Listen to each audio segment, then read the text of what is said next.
The Alliance.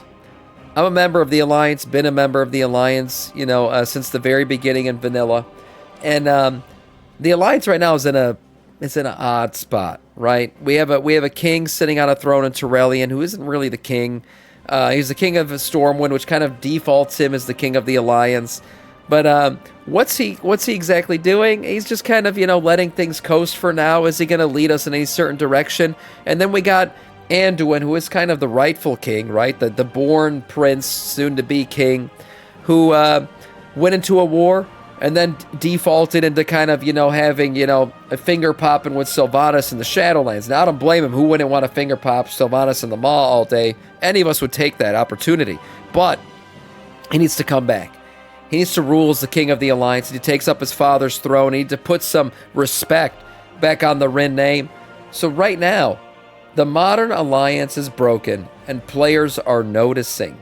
This is from Bellular here on a kind of escape of the modern Alliance. Let's see what this is all about here and what's going to happen with the Alliance going forward into midnight. Sponsored by Squarespace. Remember the good old days where the Alliance was all about getting together with the bros to reclaim Jerusalem on behalf of the Pope? Wrong video game, but more seriously, what happened to how the Alliance felt? What happened to grabbing your sword and killing the Horde? And what happened to my haircut? I had a transplant. This bit's the donor site. It'll be back to normal soon. No fucking way. He did a transplant. That's why he got the hair. Bellular went to Turkey and did the hair transplant. What the shit? Oh my god. And it's, oh man, and is it working? Is he less bald? Guys, I gotta go get the hair transplant. I gotta go to Turkey. Shit. See, now Bellular was balding from the front. I'm balding from the back. It's a different story. You're next. Yeah, I guess so. It's the donor site. It'll be back to normal soon. Going back to the video. It's hilarious that he had to address it because probably everybody in the comments kept saying something. What happened to honor, nobility, hair update. and the ferocity of the Alliance Lion? You know, these days, we no longer stand as one, but... Hey, it's bald. What do you want me to fucking say? It's bald, okay? Well, what's the update? It's getting worse. As many, and that's led me to the core question of today's video. What's the point of the Alliance anymore? It's not going to go in the other direction. I mean, sure, we still love our factions, but what does the Alliance actually do? Because when you get down to it, it kind of feels like the Alliance just died off screen and no one really noticed. And we've done a few videos about the Horde, maybe getting a few rough storylines rolling into Garrosh midnight, was a badass. all the stuff with the Sons of Lothar. But the core of their faction does actually remain intact. They still are a group of misfits banded together against a dangerous world. The Alliance stands for being the good guys. Yeah. They don't seem to have a purpose or a mission. Oh, no God. real reason. This might be the cringiest cinematic Blizzard's ever put in the game. This cutscene was just needs to be deleted. I mean, we got a fucking librarian here representing the Scarlet Crusade. What is this shit? Where is my overzealot, super racist, you know, giant male, you know, in his decked out scarlet, gear? The fuck is this? What is going on here? And then this moment here where he like stops her from being executed. Oh my god. What a travesty. They're just completely shitting on the Arathi and all of their great lore.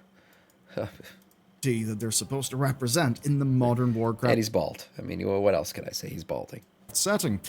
And least what they got brought that that right. into stark contrast was actually Blizzard's new novel. It's called Blood Ties, and in it, we discover that Anduin Rin's back. Yeah, he returned to Stormwind, but he's not quite ready to be king, and that's left Stormwind once again tossing a crown between Turalyon and Gen.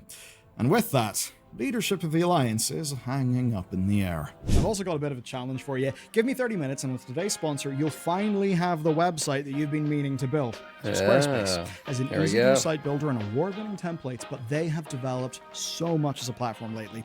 Design Intelligence is their mix of tools that help you access their 20 years of design experience easily. Starts with Blueprint AI, and that starts with a few questions. Once you answer those, you'll use their interactive design system to build your own template, just the way that you like it, but with them keeping you right. With use Squarespace. Fonts and color palettes, all matched to your aesthetic, and then from there... Oh man, feel better, Moishu. You got the flu or something, man? It's all seamlessly that rocked integrated. me a couple weeks ago. And if you've just been overwhelmed in the past, or you just want to start quickly with all of your bases covered, this set of features is literally made for you. And their core platform is always growing as well. They've got native video support, so you can have a gorgeous. So this is player, Bellular you can have pre-hair video gallery transplant in layouts this that are ad. all interoperable with their e-commerce tools.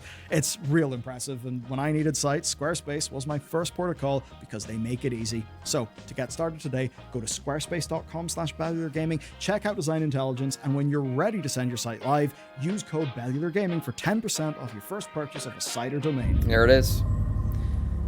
The return of the Quick king recap. is what I So, should say. Anduin led the Alliance to victory in the Fourth War, then he was kidnapped by the jailer, subjected to torture, and made to do terrible things. His body would go and do the terrible things. He was basically stuck inside his own brain as an observer to those things, and, secret is he did actually say he felt a bit of a rush of power whenever he was doing evil Death Knight things. He became a Death Knight, Fair yeah. enough, being evil Death Knight.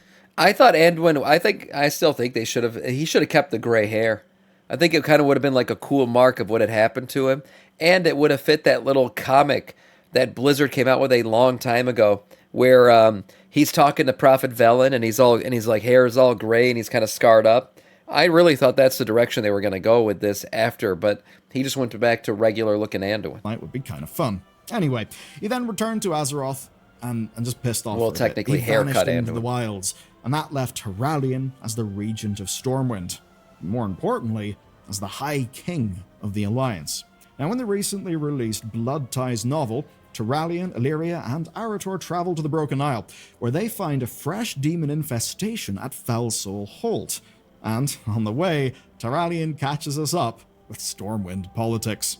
Let's do politics. We learned that Gen Greymane was willing to mine Stormwind whilst Turalyon went on his family adventure. And it seems the two may Makes have been sense. His daughter is not ruining.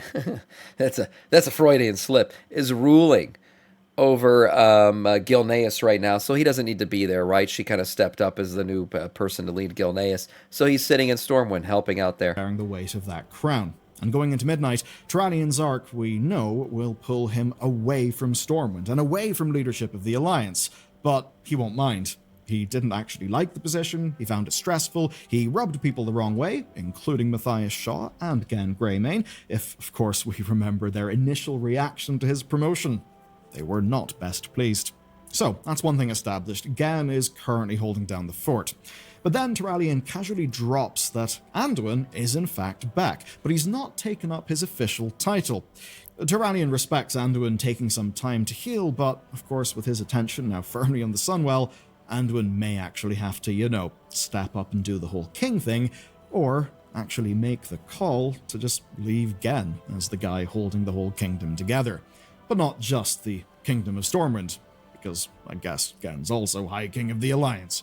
Well, Turalyon... Yeah, it's a default on the Alliance. The Alliance doesn't work the same way as the Horde does. At least the current version of the Horde with its its council or its council that every representative and all this, and we're all kumbaya. It used to be just the orcs led the Horde, but the way the Alliance works really is it kind of defaults that the King of Stormwind is the leader of the Alliance. Now, one thing about the Alliance that we learned in the last expansion or in what's it called, BFA, is that they don't all really have to listen, right? The Night Elves didn't really, the Alliance came and helped them, but once the pushback was done, the Night Elves kind of went on their own vengeful, revenge tour, and the Alliance wasn't really part of it. And they told, Anduin had his opinions on it, but the Night Elves didn't give a shit. They just went and did their own thing. So while there is technically a ruler of the Alliance or a leader of the Alliance, the races that are part of the Alliance can, ignore them if they want to. But, if he's off on a family adventure, who is? Gen, I guess. It's a bit weird, and there's a couple of things to unpack here. First, Anduin not taking back his title isn't abdication. It's simply him waiting, and if he is going to take the crown, then that will be something we'll see in-game, not a casual conversation in a book. So I don't actually mark that bit as a bad thing. This is basically just the first reference to his return, so it's probably setting up him picking up the crown again. But second, and perhaps more importantly, Stormwind didn't have a king nearly as long as it actually had a king. That's not what's killing the Alliance, though. It's not just about Stormwind. And maybe if you're an Alliance player whose main doesn't reside in Stormwind, you may be thinking, what about the rest of us? And that brings me to the real issue. It's the position above King of Stormwind, the position of the High King of the Alliance, right, that is the real one that matters. It's a role meant to be like the Horde's war chief, but forged by Stormwind's greatest king, Varian Rin. And man, He was a badass. I sure do feel different now that he's been dead for as long as he's been dead. To get us to this whole... Yeah, there hasn't been a Varian again since Varian. He was a badass. He led, and he learned as he led too, right? We saw the hot-headed Varian. We saw the more calm Varian after Anduin ran around with Rathian in the Mists of Pandaria, and you know they were just finger popping each other, doing all those other things. And then they came back, and he taught his dad to be a little bit more level-headed. And then he had his old team up with Sylvanas, right, which led to his death eventually. But he was a badass. He was. Varian Rin was a fucking badass. He was like quintessential Alliance caricature. Badass, wanted to fight for the Alliance, wanted to do what was right by his people, and he's missed, man. He left a void when that hasn't been filled, honestly, since he left. King place, you first need to know the spark notes of Varian. Yeah, he is Ash. Varian Yeah, was kidnapped by Katrina Prester, better known as Onyxia, in the year 25 ADP. When that happened, the kingdom was left to Bolvar. Yes, Mr. Crispy from the Shadowlands. Now, Varian then returned a year later. See why Varian's a true man, though? He got mind-fucked just like Anduin did. He got mind-fucked. Now, I guess the difference between him and Anduin is he didn't really know what the fuck was going on, but he had his mind split by Onyxia, right? Where he was like Logarsh, and then he was also Varian. He didn't remember part of his, and he fought as a gladiator, slaughtering orc after orc in the gladiator arenas and all that shit, and then he came back as king. And what did he do when he finally got, his mind back and everything? He just led. That's it. He retook the throne. He didn't delay. He wasn't like, oh, I'm crushed by all the orcs I killed and all the people that I slaughtered in the gladiator arenas. No, he just fucking took up the throne and started leading again. That's a man's man right there. But he returned as the gladiator Logosh, and he reclaimed his crown.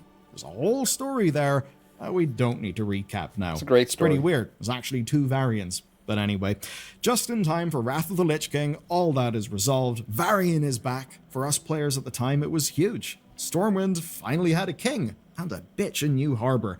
It was all exciting. Yeah, it was good. And it's also just about when the first major faction war of World of Warcraft kicked off. This was such a cool That's quest, with man. The Battle of Undercity. The Battle of Undercity was such a cool scenario to play through. It was badass. I don't know if any of you guys did it, or any of you were playing at the time, but this thing, I remember playing through, and I just thought it was one of the coolest quests they ever put in the game. It was pretty damn cool. Though not the point of this video. Cut to year 30, and we're going to Pandaria. But in the years between, Varian has actually forged the Alliance into something new. He's forged them into a unified army, and he's created a new position. High King. And this High King would be the commander of all Alliance forces. Of course, 2 years later, the Legion returns, and as High King, Varian leads the Alliance until he takes Felguard spears to the chest and gets disenchanted, upon which time Anduin becomes High King of the Alliance. And you know how the rest happens. He grinds out a victory in the Fourth War, and then he gets kidnapped by the jailer, at which... See, this version of Anduin I felt like was heading in the right direction. Like, he took up the throne, he was leading the Alliance in battle, he was doing the things, B-resing everybody, having a good old time, making his father proud, holding Charlemagne and all that shit. And then this shit happened, and he got all emo. At which point, we're back to Stormwind having a regent, not an actual king. That is the case in Stormwind as of the year 35 ADP. Dragonflight's time skip, though, took us to the year 40, and the War Within is set in the year 42. That means that, well, they had 9 years with a king, and 8 years without a king. But that's not what matters most to this arc. What matters is that Varian Rin forged the position of High King. And it made sense for him. He had the exact qualities to make it work. Fierce, loyal, an incredible leader, an incredible strategic warrior. Anduin had huge shoes to fill. Not just as King of Stormwind, but damn, as I miss him, the man. ultimate authority of the Alliance. Every victory, every defeat, every death was on his shoulders. That was a core narrative in battle for Azeroth. Then the title passed to Turalyon, who people were suspicious of. And now are suspicious of again. But Turalyon you're suspicious of Turalyon because he doesn't serve the Alliance. He serves the Light, right? So it's like a conflict of interest. Like sometimes what the Light wants isn't what's best for the Alliance. And you worry about that whole thing playing out because he does seem more loyal to the Light than he does to the Alliance. While he was a warrior of the Alliance back in the day, he was a badass. Not so much since he's literally been light forged. I mean, his DNA has been changed. That's why he's lived as long as he's lived. So I mean, it just seems like he's got other goals in mind, and they are more aligned with the Light's goals than they are with the Alliance's. The old elf fella hanging out in Stormwind. There's also Gen Greymane, who really is quite an old dude. I mean, he was already an old dude during Gen's the a Second badass. War, I like Gen. which was nearly 4 decades ago. So I guess being a furry's really, really good for your lifespan. Is he the High King? Is there a High King? Would Gen have the authority to call the Vindicators, the Sentinels, the Griffin Riders, and the Steam Tanks on some offensive? No, probably not. It certainly doesn't seem that way. I mean, the Alliance barely scrounged together a small expeditionary force to Khazalgar because they were too busy running policing actions in the Arathi Highlands. So it seems that without a High King, and without a proper king in Stormwind as well, the Alliance really is scattered and a bit meaningless. And going forward, it's not exactly looking great. The Alliance truly is a shambles. He's not wrong. Let's do a health check in the Modern Alliance, starting with the Night Elves. Because for a good chunk of the Fourth The Night Elves specifically, I feel like have gone off on their own. Like, they're not even doing anything with the Alliance anymore. They were all worried about a Mirdrasil and all this shit during Dragonflight. Come, servant. Batter. We have a realm to destroy. Thank you for the follow. Welcome to our Scourge. It just felt like they were, they're off doing their own thing. They're worried about their own people and everything, which, I mean, rightfully so. Okay, your tree got burned down and shit. But, I mean, when are you going to, theoretically rejoin the Alliance and kind of help with that leadership transition that Anduin needs to take on? I don't know. I feel like Malfurion would have a lot of knowledge to offer if he kind of, but he's probably sleeping. This guy's always fucking sleeping, so who knows? But I feel like he would have a lot of good knowledge to offer Anduin if Anduin was sought out that knowledge. But they're just not interacting at all. The Night Elves are kind of just doing their own thing still. Or the Night Elves basically weren't in the Alliance. I mean, they were politically, but under the advice of Matthias Shaw and backed by Anduin, Tyrande garrisoned her Sentinel army in Feralus. But you see, they did that based on bogus information that was planted by Horde spies, and all of this fake news led to the surprise special operation up to Ashenvale that eventually led to the burning of Teldrassil. At that point, Tyrande basically noped out of the Alliance. She became the Night Warrior, and basically she dedicated everything to just killing Sylvanas. But the thing to understand is just how many Night Elves died in the Fourth War. The likes of Teldrassil. They were beaten back, and when they re-emerged into the story, not that long after Shadowlands, they veered their whole story into renewing their connection to the World Trees through Emirdrassil. And when that was done, Tyrande and Malfurion decided to retire, wrapping up the modern Night Elf story. There we go, it's done. It's not really done. Where it leaves them is vaguely this. Chandra showed up to a meeting after Dalaran was destroyed, promising sentinels who wound up under Turalyon's command on Khazalgar. In Midnight, she will play a role in renewing the Sunwell in some way, shape, or form. That's right. I mean, Midnight's supposed to be an elven expansion, so the Night Elves are going to play a bigger role there, probably more with the Alliance, so that makes sense. So the Night Elves are there, and technically, Blizzard did say in this expansion the Elven tribes would be reunited. Yeah. The Night Elves are some of those Elven tribes. The effect of some of all this cosmic madness is the Night Elves have quietly stepped back from Alliance politics. And as you're about to learn, the other Alliance diehards are also set for a major distraction. Dwarves and Gnomes came in absolutely clutch to the Alliance. Turns out, literally having tanks is actually quite useful. Right. But what's rough for the Alliance is that Dwarves and Gnomes are about to get the conclusion to a story that began way back in the day with newbie Dwarves and Gnomes killing their first Trogs. The end of Leper Gnomes. I'm just kidding. I don't think that'll ever be addressed. I don't know. I think Leper Gnomes are the greatest threat ever to in the history of Azeroth. They still own Gnomeregan. It's insane that we have not been able to freaking get rid of the Leper Gnomes. They're still there doing Leper Gnome things. And there's nothing any of the gnomes or dwarves have been able to do about it, regardless of their tanks. Will we ever get Gnomeregan back? Good question. In Khaz-Modan.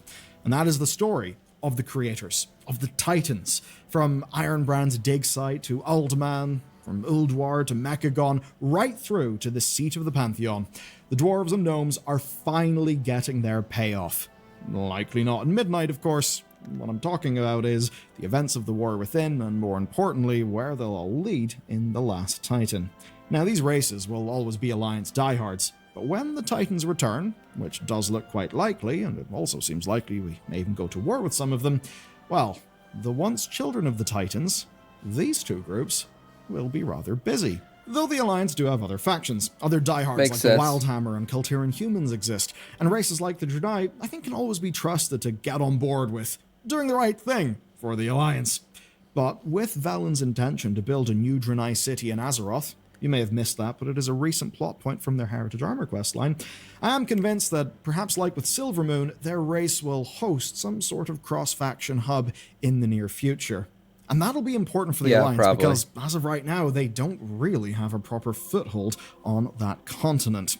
But as we move to the other groups, well, the Worgen have reconquered Gilneas, leaving them basically busy reconstructing the whole place. Gilneas, now that we're going to actually go back to Silvermoon and experience it in its full glory, I've always said that Silvermoon was a great unused asset. I think the next greatest unused asset is Gilneas. I think Gilneas has such a cool aesthetic. Now, maybe it's a bit dark to spend an entire expansion there. I don't know if they could change the weather.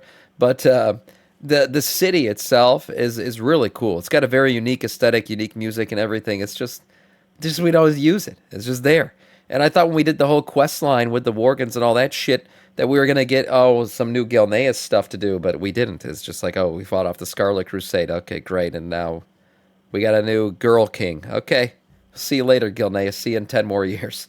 They're doing that effort alongside the Forsaken in a total table flip of Warcraft's politics. I mean, if Worgen and Forsaken can get along, clearing out Lordaeron, then what's actually left for the Alliance to do? There's been a thing brimming up through this video. The Alliance has become less useful, right? They seem like they've had less of a place. Also, they've got substantially weaker and more fractured. But even more deeply, what is their purpose? Because that's rarely something that's engaged with in an interesting way within the actual game. Now, this does also bring me to the other races, whose inclusion in the Alliance increasingly points to how irrelevant the Alliance is. You got the Pandaren, Earthen, and Drakthir. Yeah, they're all in the Alliance, but their stories push toward unity under Azeroth, not towards the factions. So you do have to ask, what is the Alliance actually doing for them? And, well, are they only in the Alliance because that's how World of Warcraft is set up? You can see that the narrative of the Alliance is really beginning to strain. Now, there are other races too. There are the Jinyu, there are some recently converted Eridar, but the biggest concern right now are obviously the Void and High Elves, who, in all likelihood, will They're all Alliance, yeah. settle in post-Midnight Quel'Thalas and largely squash their beef. At least that's what we all imagine. Probably true. I mean, the lines between the factions are being completely erased. That's what's really happening here. Now, could the Alliance still get its king back and everything else? Could Anduin reascend the throne? Yeah. But will it matter anymore? I don't know. And their isolation, and it will place... The only horde, as a horde player, the only Alliance city that exists is Ironforge. If you played Classic WoW, this is a very true statement. And I mean vanilla, like the original vanilla WoW. Yeah, Ironforge was the classic. Them, once Alliance forces, in the heart of one of the Horde's too many neutral most races powerful too, kingdoms. And not for war, but for peace. A peace that seems to have put both factions on life support, even though, yeah, if you're an Alliance character and you walk into the wrong part of Silvermoon, yeah, the guards will just kill you. We'll kill them. Now, all of this is a happen. bit weird. The Alliance just feels like it has less of a vision than the Horde.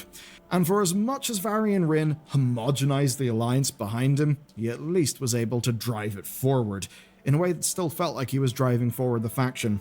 As much as Anduin can say for the Alliance, I think with Anduin we've went into smaller scale character drama, which isn't exactly what many want from, ultimately, a player faction in an MMORPG that is defined by those factions. Right. Which isn't to say the Alliance doesn't have screen time, it just feels like they have less vision than the Horde. The screen time certainly is there. Alliance characters continue to dominate the expansion A plots, but, well, they're slave to those narratives. And that's kind of forced them to push faction identity aside so that they can fight the next big bad. That's true. That might be part of it, is that a lot of the Alliance characters have taken front and center roles in the main storyline, and the main storyline applies to both factions. So you can't have them really hyper faction aligned, because then you kind of you push all the Horde players to the wayside. They feel kind of disenfranchised then. So like all these mainstay alliance characters have taken on like more of a neutral role, so they can be part of the main story, and that might be the main problem. Because it used to be that if you played the Horde or the Alliance through an expansion, you got completely different stories. Like it was a different, like if you had a Horde and Alliance character, you played through the expansion, you got a completely different experience. That's how it was like 2 games in one. And now with dev time and all that other shit, and trying to satisfy the shareholders, I think Blizzard doesn't see it as a good idea to create content that only half the player base sees anymore. So they just kind of homogenized it all, and that's where the Alliance has lost a lot of its identity. True war won't be over until Alliance is still there. Bring back war and Warcraft. I mean, I wish. I just don't think we'll ever see faction war truly happen again. Which is kind of the core of the Did we ever really see faction war though? I mean, let's be honest. Did we? We got lied to in BFA. We had a faction war that turned into an old god expansion. problem. That's always been a great thing within Warcraft, but the We need faction more being furries distinct in WoW. entities has also long been a great God, thing no. of Warcraft. And right now, the Alliance just feels on ice. Not because it's dead. No, it'll come back whenever Blizzard needs it. It's just, right now, currently impossible to tell those good Alliance stories. A few recent times where they've tried, looking at you, Red Dawn, haven't exactly ended up well. Okay, the High King problem. Now the Turalyon has become, well, whenever Midnight launches and he does the intro thing, will become the self-described savior of the Sunwell. Yes, that is a thing he says early in the next expansion. We can basically Nice. look back at his tenure as High King of the Alliance. We've had people around him, like Matthias Shaw, be suspicious. He's rubbed people the wrong way. He is a little bit of a light zealot. I mean, just look at his history. That's But what the only people thing worry that he about. actually did, geopolitically, was administer the armistice between the factions and make sure that the alliance didn't blow up. And I think this all shows that the whole idea of a High King is kind of difficult. It makes it hard to tell the story. If Turalyon goes and uses his power for evil, and they take his character that way, it's not just his character. He's basically High King, is the acting regent. He leads their armies. So it would impact the entire setting. It maybe would even re-spark a war. Maybe a siege of Stormwind, right? But if that was too much and we were to play it safe and he only did good things, then, well, his coming light blindness story would also ring hollow. Right. So instead, what's basically happened is he and Blizzard have just kept Stormwind on maintenance mode. That said, yeah, you thought you were going to get some kind of Turalyon light going nuts. I think that's the image he was showing here was like, oh, what if they had taken over Stormwind, right? And they tried to push the light on everybody. I mean, we've seen, God, what's her name? She's from Warlords of Draenor. She's going nuts in fucking Draenor, basically force converting orcs to the light. Yrel, that was her name. Yeah, we never saw her come back, and we thought we would see some of the same play out of Turalyon, but we didn't really. Yeah, he just kind of coasted. He put it on cruise control and just did really not much as the king of the Alliance. Stormwind on maintenance mode. Whenever they need to, they just chuck the crown over to Gan. He just doesn't do anything. He just sits there and, I don't know, purrs. And now what we're seeing is that Blizzard are soft launching Anduin's return to Stormwind. They've put the first plot beat into the Blood Ties novel. That will eventually lead him back to the throne. And then we'll get back to the real question. What is Anduin? Is he a character larger than life and setting defining in a way where he feels separate to us and larger, greater, like a High King, just like Varian did? Or is he our friend, where we spend a lot of our time thinking about his personal emotional growth? It's hard to do that for a High King for a faction that's struggling with its identity, struggling with direction, and keeps on being sacrificed for the character-to-character soap opera that Blizzard does quite like to do. Yeah, it's all true. a bit weird. These are questions that are a bit too big for the World Soul saga, where, first we've got to face off against the cosmic manifestation of the all-consuming void, then we'll meet and probably fight the light, and then the Titans will come back, and we'll probably fight them too. That does mean that for the time being, the Alliance will be a political background organization that will pump out soldiers whenever we need them. And that means that there will be fertile ground for Anduin to return and to forge a modern alliance that will actually mean something to people. Yeah, And we'll my see. hope is that with Anduin spending all of these years canonically, figuring himself out and working through his problems after the Shadowlands, maybe when he returns, he'll have Manduin. aged, matured. Maybe he will come across more kingly. Putting more some respect on regal, that sword more that he's larger than holding. life. Perhaps a High King, the sort of character who could be a driving force of the Alliance, actually pushing it into new storylines. Only time will tell, but as a lifelong Alliance player, and that does count for a few people in our office, this video just sums up the vibes, the angst, the just way that giving a shit about the Alliance has not been a thing for quite some time indeed. True. What do you think if you're an Alliance player? And what do you think if you're a Horde player? Are the Alliance just so lame that the idea of smacking us about doesn't even get you excited anymore? And if you want your World of Peacecraft angst validated, well, go check out this video. It's about what's going on with the Sons of Lothar. You may not know what that means, but trust me, you'll find the video interesting. Yeah, great. No, good video. Nice little summary there. It's a solid point because how much can you respect a king who is just given the throne? Yeah, I mean, his ascension to the throne, I think a lot of people had respect for him because of what his father had done, right? His sacrifice and everything for the Alliance. I think where the kind of the respect fell off was just Anduin's inability to, deal with his loss of his father.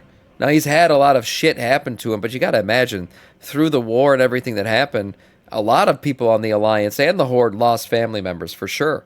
And they've grieved, but then they had to move on. They had to keep fighting. They had to do other things.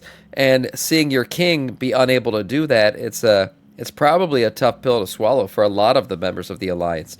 And so if he does return, or when he does return, because I think he will, it looks like the book's hinting at that, he'll need to man up, for sure.